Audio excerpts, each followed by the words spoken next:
Bismillah, alhamdulillah, wassalatu wassalamu ala rasulillah. Assalamualaikum warahmatullahi wabarakatuh. Ang sumunod na katanungan sa koleksyon ng mga fatawa na may kinalaman sa mga bagong yakap sa pananampalatayang Islam ay ang katanungan na ta'amal maunasin laysa lahum din.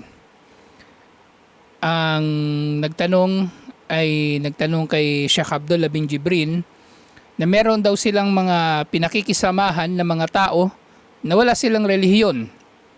At maaaring ang tinutukoy niya rito, yung mga atheists na wala silang kinikilalang Panginoon o Diyos, o maaaring sila ay kabilang doon sa mga tao na wala talagang pakialam sa relihiyon, o maaaring tinatawag nga sila sa tawag na agnostic.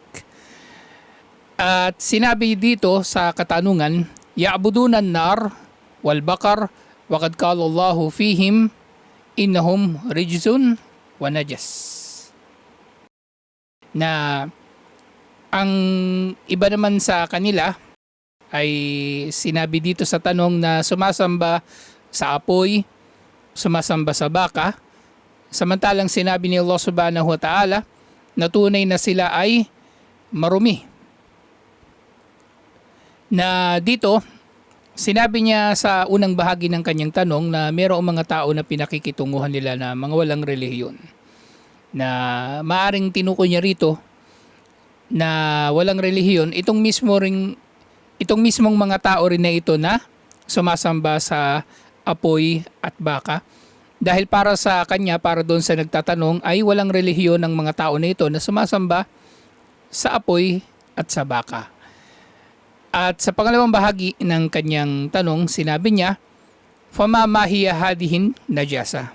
Ano ang uri ng karumihan na ito na tinukoy ni Allah subhanahu wa ta'ala na taglay ng mga hindi nanampalataya? "Wahal nabtaidu anhum wala nusafihuhum." Kami ba ay lalayo sa kanila sa mga hindi mananampalataya na ito na kanilang nakakasalamuha araw-araw na marahil na hindi kumikilala na mayroong Diyos o kaya walang relihiyon o kaya sumasamba sa apoy o sa baka? Lalayuan ba namin sila at hindi kami makikipagkamayan man lamang sa kanila? Wa idha kanu hum najasan fa kayfa nata'amalu ma'ahum. At kung sila nga ay marumi, ay paano kami makikitungo sa kanila? Nagiging marumi rin ba ang mga bagay na hinahawakan ng kanilang mga kamay? Ilman annahum ya'maluna fi mahallat tijariya walahum silatun bil jamhur. So narurumihan ba ang mga hinawakan nila?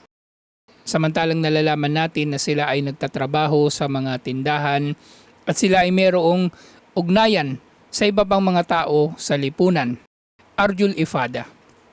Hinahangad ko mula sa inyo o minamahal naming Sheikh ang pagbibigay ng pakinabang o paglilinaw sa usapin na ito, inshallah. So sumagot si Sheikh rahimahullah, sinabi niya, Qala Allah Ta'ala, sinabi ni Allah subhanahu wa ta'ala, innamal musyrikuna najas. Ang mga nagtatambal kay Allah subhanahu wa ta'ala, yung mga sumasamba sa iba paliban kay Allah subhanahu wa ta'ala, sila ay karumihan lamang. Na maaari rin itong maisalin sa kahulugan na sila ay hindi hihigit pa sa karumihan. Ibig sabihin, wala silang ibang katangian liban pa sa karumihan. Dahil tinukoy dito ni Allah subhanahu wa ta'ala, sinimulan niya ang kanyang sinabi sa aya na ito sa pamagitan ng innama, na ito ay isang pagbibigay diin o kaya ay direktang pagtukoy sa isang katangian na exclusive doon sa tinutukoy dito sa aya na ito. At sa isa pang sinabi ni Allah subhanahu wa ta'ala, sinabi ni Sheikh o tinukoy ni Sheikh rahimahullah sa tugon niya na ito, waqala fil munafikin, sinabi naman niya tungkol sa mga tao na nagpapanggap na Muslim. Sila ay nagpapakilala ng mga Muslim at maaring gumagawa sila ng ilan sa mga gawain na nakikilala bilang gawain ng mga Muslim, subalit wala namang laman na pananampalataya ang kanilang mga puso at ang kanilang mga gawain ay pagpapakitang tao lamang At sila ay patuloy na naghahangad na magdulot ng pinsala sa mga Muslim. Sinabi ni Allah subhanahu wa ta'ala tungkol sa kanila, fa'ridu anhum innahum rijs. Layuan ninyo sila, layuan ninyo ang mga munafikin, layuan ninyo ang mga nagpapanggap na Muslim dahil sila ay marumi. At dito, sinabi ni Shaykh rahimahullah, wa rijzu an najas. Ang rijz o ang karumihan na tinutukoy dito ay ang mismong najas din. Pareho lamang sila. Mutaradif o synonymous, magkasing kahulugan ang dalawa.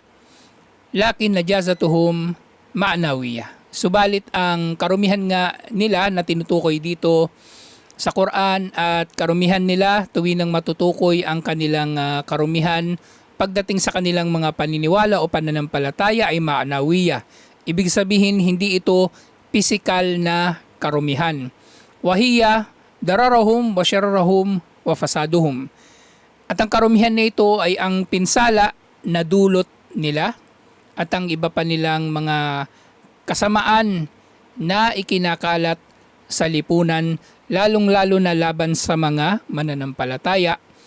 Hindi lamang ito direkta o pisikal na kasamaan sa pamagitan ng kanilang mga pagpaplano laban sa mga mananampalataya, maaring ito ay kasiraan na idinudulot nila sa kanilang impluensya na hindi maganda sa mga mananampalataya, na maaring sila ay magpapakalat ng kalaswaan o maaring sila ay magpapakalat ng mga syubuhat o mga pagdududa sa relihiyon pagdating sa mga usapin sa relihiyon, na nalalaman natin na ang marami sa mga bid'ah o mga naging pagdaragdag sa relihiyon, maging ito man ay pagdaragdag sa relihiyon pagdating sa ating mga paniniwala o sa mga gawaing pagsamba, ang origin ng mga ito ay nang nahalo ang lumang paniniwala ng mga tao sa Islam.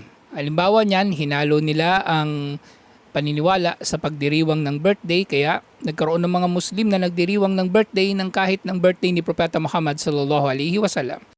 At merong mga naniniwala na mga hindi Muslim na si Allah subhanahu wa ta'ala ay hindi maaring mailarawan kahit sa pamagitan ng mga pananalita na maaring magamit upang ilarawan ng tao.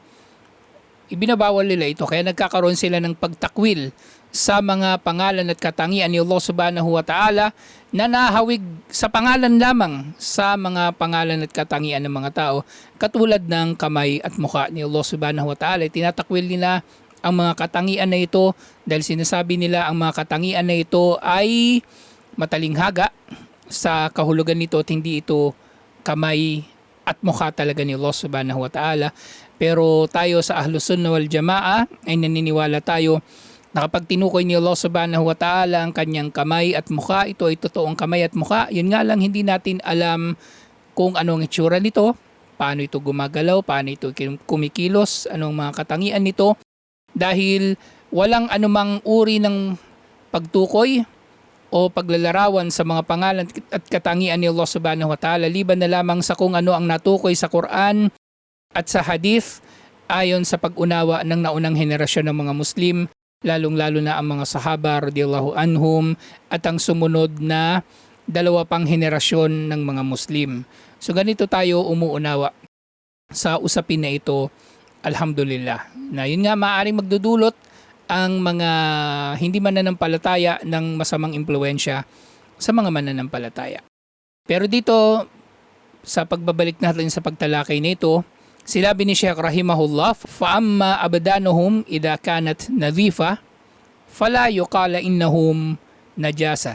Ang mga tao na ito na hindi mananampalataya, kung ang kanilang mga katawan ay malilinis, ibig sabihin wala itong anumang bakas ng mga bagay na tinutukoy nating physical na najis, katulad ng ihi, dumi o dugo ng tao o hayop, sila ay matuturing na malinis inshallah, dahil sinabi ni Sheikh, innaha najasatun hissiya, na hindi natin pwedeng sasabihin na ang kanilang karumihan na ito ay magiging najasa hissiya o najasa na physical kung ang kanilang mga katawan naman ay physically malinis. So hindi natin pwedeng gagawing hissiya ang tinatawag na, hindi natin maaaring gawing hissiya ang ma'nawiya. Hindi natin pwedeng gagawing pisikal na karumihan ang taglay nila na hindi pisikal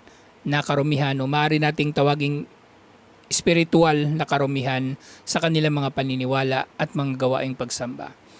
Dinugtong ni Sheikh rahimahullah, wa ala hada yajuzu libsu thiyabihim allati qad labisuha idha ulima taharatiha illa an takuna mimma yali awratahum idha kanu la yatawakkawna al-bawl la siyama wa hum gaira muqtatinin. Sinabi ni Sheikh rahimahullah, dahil dito pinahintulutan na suotin ng Muslim ang kanilang mga damit na naisuot na nila kapag nalaman o napagtibay na ito ay malinis, liban na lamang sa mga damit na naisuot nila sa kanilang maselang bahagi ng katawan, ang kanilang mga underwear, lalong-lalo na sila ay hindi nag-iingat sa kanilang pag-ihi at hindi sila naglilinis ng kanilang maselang bahagi ng katawan sa kanilang pag-ihi at hindi sila mga tuli. So sinabi ni Sheikh rahimahullah na dapat na pag-ingatan ang mga ito. At sa panahon natin ngayon, wala naman sigurong tao na magsusuot ng underwear ng iba kahit ito ay nalabhan. Lalong-lalo na kung ito ay hindi nalabhan. Pero ito ay paglilinaw lamang ni Sheikh rahimahullah na pwede ngang masuot ang kanilang mga damit na naisuot na bilang pagpapabatid o pagpapatibay ng kanilang kalinisan na pisikal kung ito ay napagtibay nga. So hindi natin pwedeng inanalify o kaya ay isasantabi ang kanilang pagiging malinis dahil napagtibay ang kanilang pagiging malinis. Wahakada, at dinugtong ni Sheikh rahimahullah, wahakada in kanu yubashirunan najasa kad tabkhil khinzir wasan al-khamar wal amal fiha. At gayon din nga ay hindi tayo maaring gagamit ng kanilang mga gamit na ginamit para sa pagluluto ng baboy o paggawa ng alak. Kung gagamitin man natin ang kanilang mga kaldero o kanilang mga plato, kutsara, dapat muna natin itong hugasan ng maayos inshallah, at sapat na nga ang tubig at sabon. Hindi natin kailangan pang lagyan ito ng lupa dahil ang hadith na yaon ay para sa nadilaan lamang ng aso at hindi para sa plato o kutsara, pinggan, kaldero na nalagyan ng karne o mantika o namang bahagi ng baboy. At dinagdag ni Sheikh rahimahullah, at ito'y direktang may kinalaman na sa tanong, amma musafahatuhum wasti'malu ma sanauhu fala ba'sa bidhalika, na sinabi ni Sheikh rahimahullah, ang pakikipagkamay naman sa kanila at ang paggamit ng mga bagay na ginawa nila, mga damit na tinahi nila o iba pang kagamitan na gawa ng kanilang mga kamay, maaring gamitin ang mga ito at walang problema rito. Faqad kana Rasulu sallallahu alaihi wasallam wa sahabatuhu yantafiuna bima sana'ah o nasadyahul kuffar idha ulimat taharatuhu. Si Propeta Muhammad sallallahu alaihi wasallam daw noon at ang kanyang mga kasama, sila ay nakikinabang sa mga bagay na ginawa ng mga hindi nanampalataya. Maaring ito ay damit, mga sandata at iba pang mga kagamitan na pang-araw-araw, at gayon din iba pang mga gamit na maaring pisikal na nadidikit sa katawan nila o maaring kagamitan lamang o mga tools, ay ginagamit pa rin nila ito kahit ang mga hindi Muslim, kahit hindi Muslim ang gumawa ng mga ito, kapag napagtibay ang pagiging dalisay ng mga ito. Wal aslu fil asya at tahara.